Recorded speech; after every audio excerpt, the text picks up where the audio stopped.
All right, everybody. I am back with a brand new DC update.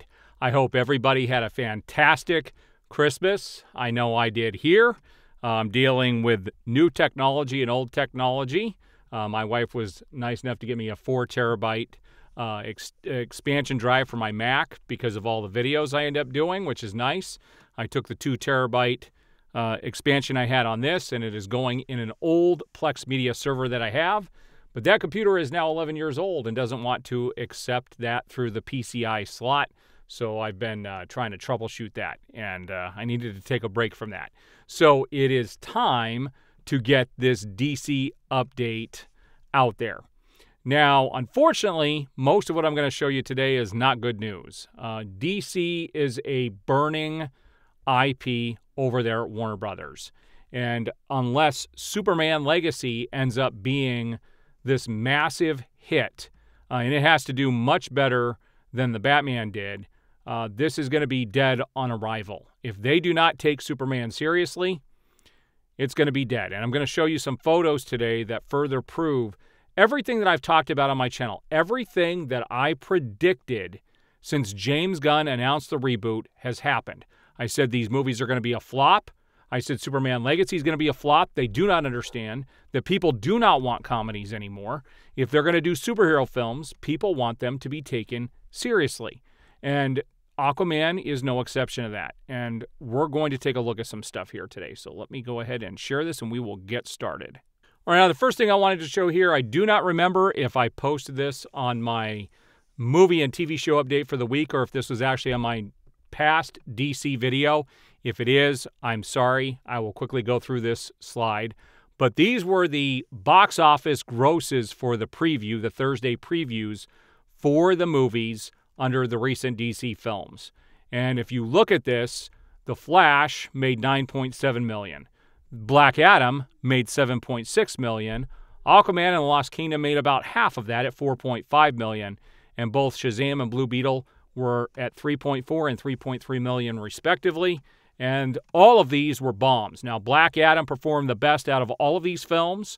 And I think Aquaman is actually going to make more money than Black Adam did because it did get released in China and some other places around the world where it is doing much better than it is here in the U.S. But we're going to look at what it took in here at the U.S. here in a little bit. All right, so first up is this Paramount deal that I had reported on in the last video has actually been rejected by Paramount.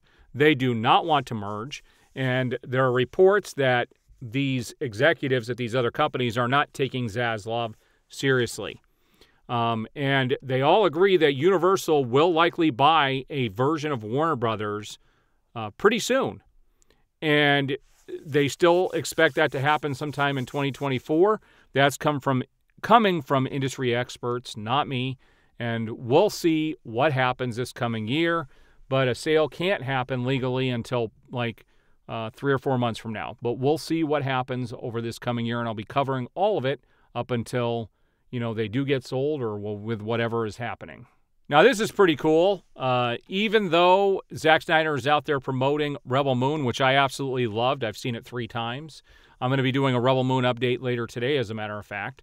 You can see that some people out there are, still posting about Zack Snyder's Justice League, and Zack Snyder is liking some of those posts. So it says, even as Rebel Moon is dominating Netflix, Zack Snyder is still out here showing love for sell Snyderverse to Netflix.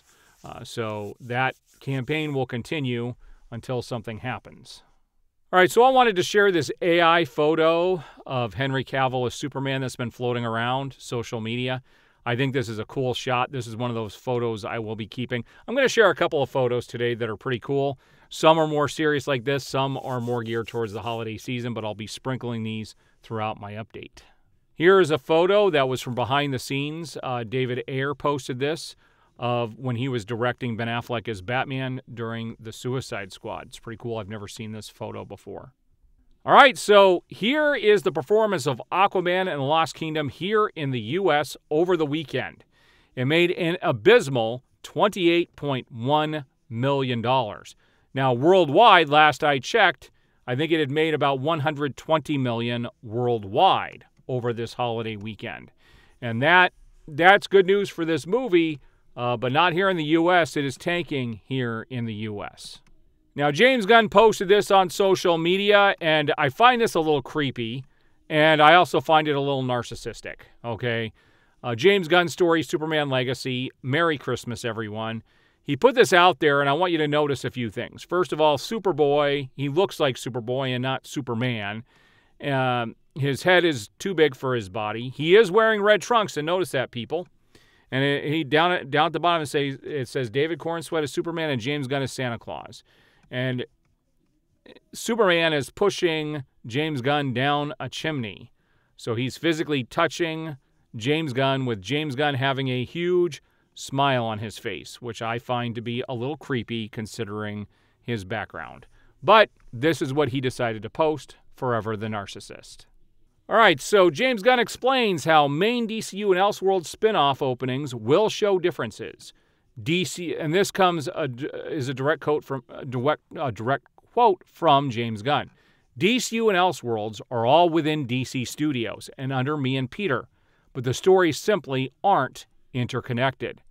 The plan is to have Elseworlds logos be different than the main continuities, which will be a new opening sequence compared to the DCU. Yeah, it's going to be weird seeing a new opening sequence. I will tell you that. We'll see what they can conjure up and if it'll be epic or not. But hopefully they are planning this out carefully. Now, somebody brought this up, and I thought this was something worth reporting on. They asked, did James Gunn promote Aquaman 2 at all? Serious question. I had a look on his Twitter, but saw absolutely nothing about it. Even Warner Brothers isn't promoting Aquaman 2. It got no red carpet. It had no previews that fans like me could go to. It was dead on arrival, and they just put it out there so that they didn't have to spend any money on advertising and make as much money and profit off of it as they can and just let this roll off into the sunset. It's pretty sad that he is the head of DC Studios and he is not promoting this movie, because all the money that comes in helps Warner Brothers Discovery as a whole. You'd think his job would be to help as much of that come in as possible. Here's another photo I wanted to share in regards to the holiday season is Ben Affleck as Batman. This is AI generated, and it's funny, he's got his what do you call that? His, not a sweater, but whatever that's called. He's wearing this holiday getup right there combined with his suit, and he does not have a happy look on his face. I thought this was pretty funny. So somebody posted some, basically, and I believe that this was liked by James Gunn, and it's a picture of Jason Momoa as Lobo. Lobo doesn't look that human, I will tell you that. It's an okay photo, but this is, they're going to have to change him up to look closer to what Lobo looks like in the comic books. All right, so the next photo here is something that is very true. Everyone complained that they wanted Zack Snider gone and it would make DC better.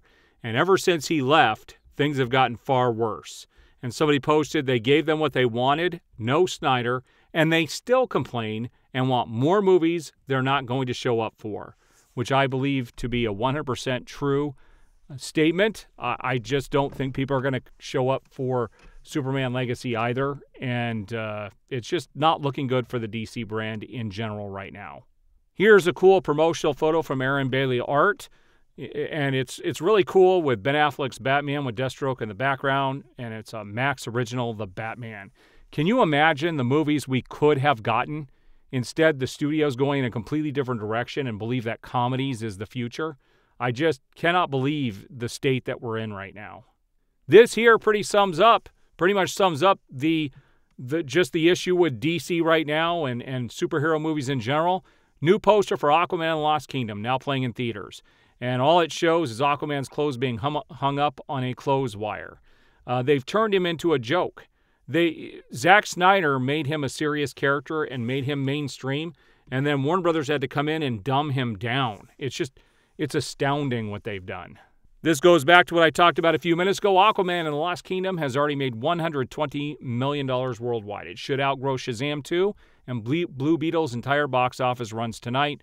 It will likely become the most successful DCU film this year. I do believe it will perform better than than The Flash did as well, and so I do believe it will be the #1 film for DC this year, but still not here in the U.S. Again, comedy, comedy, comedy. Now, this is getting ridiculous at this stage that Warner Brothers will turn their back on Zack, do everything they can to sabotage him, but still cash in on his name. Warner Brothers Discovery has announced that they are officially set to re-release Zack Snider's Justice League trilogy in 4K. I already own it in the special box set they came out with about a year and a half ago. I'm perfectly fine with that. I will not be double-dipping and giving this company any more money than they deserve at this stage, and it's sickening that they continue to cash in on his name, but give him a bad image.